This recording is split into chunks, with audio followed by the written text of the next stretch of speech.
Então agora vamos pro perdão? Perdão. Nossa, acho que de tudo isso é o mais difícil, né, Sandra? E eu sei, assim, que a gente falou ali das consequências de doenças, né?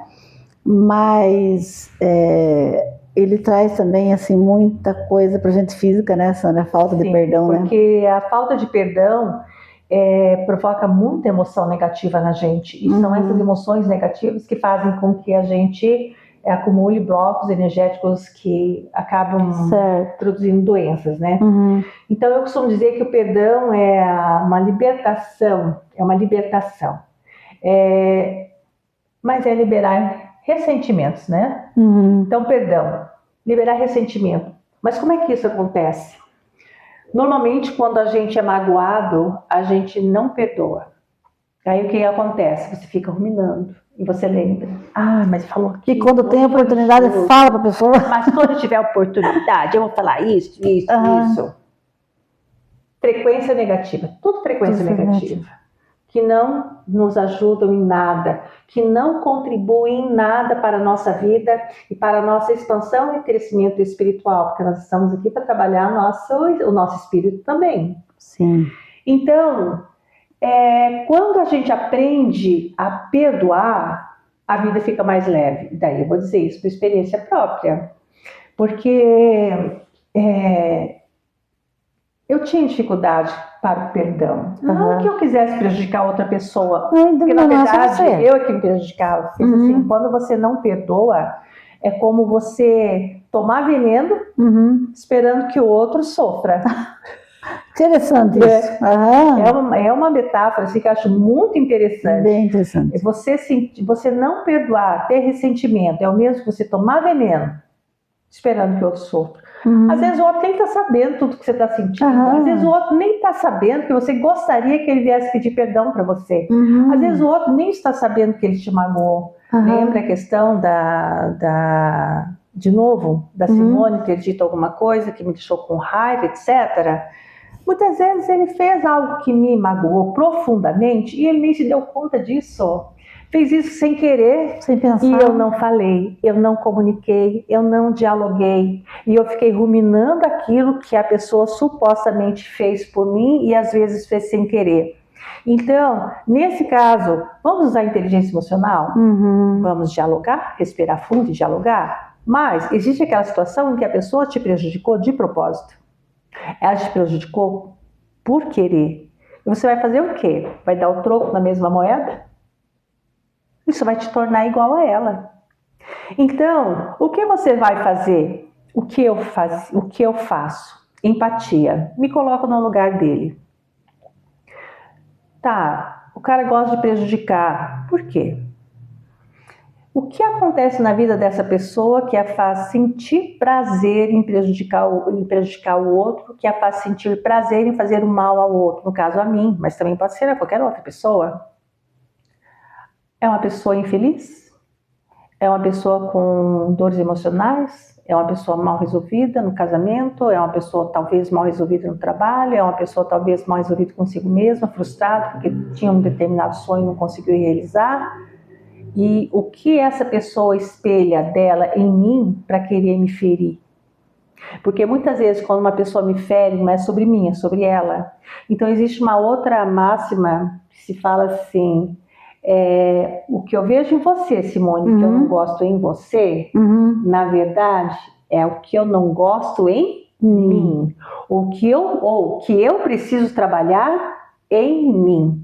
Porque, na verdade, eu me espelho em você. Então, não tem nada a ver com você, tem a ver comigo. E quando você vê uma coisa que você gosta na pessoa e você não tem? Inveja? Inveja. Tá, aí só vamos fechar a questão do perdão, depois vai para a inveja. Então, quando eu tenho essa percepção em relação à pessoa que me magoou, eu consigo perdoar. Mas perdoar não é fazer de conta que a coisa nunca aconteceu. Não, ela aconteceu. Eu mantenho, tá no meu consciente, aconteceu. Me magoou, mas quando eu perdoo e eu solto, porque eu fiz esse processo, a forma como eu reajo a isso já não é mais tão pesada, tão dolorosa. É uma forma mais leve, porque eu soltei. Solta, sabe aquela expressão? Solta para o universo, solta, solta. E libera energia ruim, fica só com o que é bom para você e agradece porque você aprendeu a perdoar. Mas quando eu comecei o meu processo de perdão, Regina Cairo, a oração dos 90 dias de perdão. Certo. Né? Porque só que no caso dela é para perdoar pai e mãe. E muitas vezes a gente precisa perdoar pai e mãe não porque eles foram maldosos intencionalmente conosco. É porque por um motivo eu me senti abandonada, é porque por um motivo eu me senti rejeitada, é porque por um motivo eu me senti traída na minha infância, minha criança interior. E eu trago essas dores comigo, que acabam provocando as minhas crenças limitantes, né? E crença limitante também seria interessante falar num outro momento. E acabam prejudicando o meu desempenho pessoal e acabam prejudicando, às vezes, até nos relacionamentos. E quando eu falo relacionamento, é relacionamento com a família, pai, mãe, é relacionamento com o marido, com o filho, mas também relacionamento com o meu vizinho, com meus colegas de trabalho. Então, essas crenças limitantes podem interferir nos nossos relacionamentos e a gente precisa trabalhar isso. Mas voltando para o lance do perdão, por causa da Regina Cairo, né? Muitas vezes para a gente perdoar, eu recorri inclusive a Ho'oponopono, sinto muito, me perdoa, eu te amo, sou grata, e caminhar e fazendo isso. Então, é um processo. A gente não faz assim, olha, então hoje eu vou aprender a perdoar. Perdoei. Não. Aqui até diz, né, que eu achei interessante, não significa esquecer, justificar ou retomar o vínculo, né? Isso a gente tem que pôr na cabeça. Não significa que você vai ter que conviver com a pessoa, mas você liberar o perdão é uma grande coisa, né? A gente passa pelos processos, você libera. Mas, porque você liberou, não quer dizer que você tem que voltar a frequentar a casa da pessoa ou a pessoa chamar a pessoa para frequentar a sua. Não, você perdoou. Mas se a pessoa é tóxica, você mantém um distanciamento, porque é um distanciamento saudável, e isso não te torna uma pessoa ruim. E às vezes até pessoa da família, e às vezes até pai e mãe, porque uma coisa assim que eu tenho visto muito e que eu adoro o Henrique Toni, que trabalha com a questão energética, ele fala assim, você não está na tua família, você não caiu de paraquedas na tua família, você tem esse pai, você tem essa mãe, você tem esse irmão, essa irmã, porque você escolheu antes de vir para a Terra, antes de encarnar aqui, você escolheu.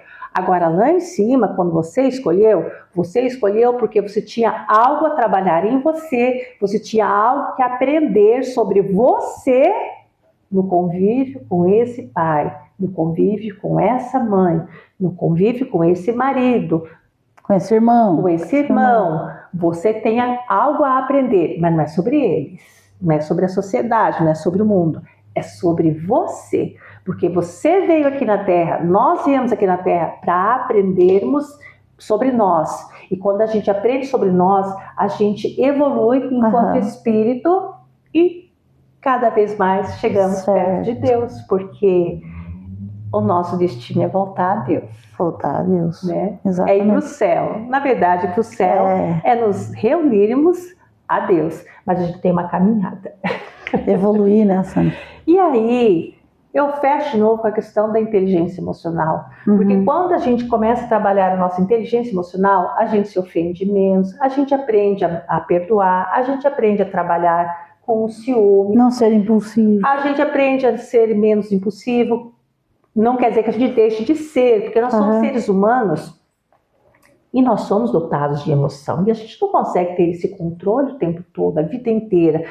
Né? Até Cristo, né? Teve um momento que estava num templo lá e ele catou o chicote, porque o pessoal estava vendendo no comércio, não sei o que, lá dentro do templo, né? Ele catou o chicote, né? Ele perdeu, e é Cristo, né? E eu, né? Réis mortal. Então, a gente, quando trabalha inteligência emocional, você não vira uma Madre Teresa de Calcutá, de jeito nenhum, mas acho que até ela perdia a paciência, né? Mas a gente consegue ter uma vida mais leve, mais prazerosa. E daí quando a pessoa chega para a pessoa e fala assim, nossa, você parece que irradia uma luz, É porque ela percebe a energia natural que você emana, né? E você simplesmente emana, você não Claro. cria, você não, ela simplesmente flui de você. Flui. Flui de você. É natural. Então, ela flui naturalmente, porque você está numa frequência legal. E daí, quando eu trabalho a questão do desenvolvimento espiritual, a inteligência emocional, ela está diretamente atrelada à questão espiritual. Uhum. Porque aí, quando você tem inteligência emocional, você tem menos motivo para sentir raiva do outro. Uhum. Se você não sente raiva, você não deseja o mal. É. Se você não sente raiva, você não joga praga. Verdade. Não tem vontade de fazer aqueles trabalhinhos, né? Tem gente. Os bonequinhos. Faz os bonequinhos. E isso aí é terrível, né? Uhum. O karma daqueles para quem faz, né? Sim. Eu tô brincando, gente. Vamos lá, né? Vamos lá. Brincadeira. Sim, não, brincadeira da parte. De verdade, mas, né? Sandra, Então, quando você aprende a lidar com as emoções, você começa, resumindo, uma frequência cada vez mais alta, mais elevada. Isso te aproxima mais de Deus, porque a tua espiritualidade automaticamente também passa a ser desenvolvida. E quando eu falo espiritualidade, eu não digo religiosidade. Não é quer placa dizer de igreja. que eu fico 10 dias, vou daí, conforme a religião, vou todo dia para a igreja, não. Quando eu falo em espiritualidade, é a minha relação com Deus, independentemente do credo. Mas na própria Bíblia diz que a melhor oração é aquela que você faz no seu quarto. Exatamente. Né? Mas que bom, Sandra. Nossa, quanto conhecimento que você tem aí, é para uns 20 blocos. Imagina. E eu ganhei uma terapia gratuita, né? Mas desculpa, não é alguma coisa aí. Ai, menina, então...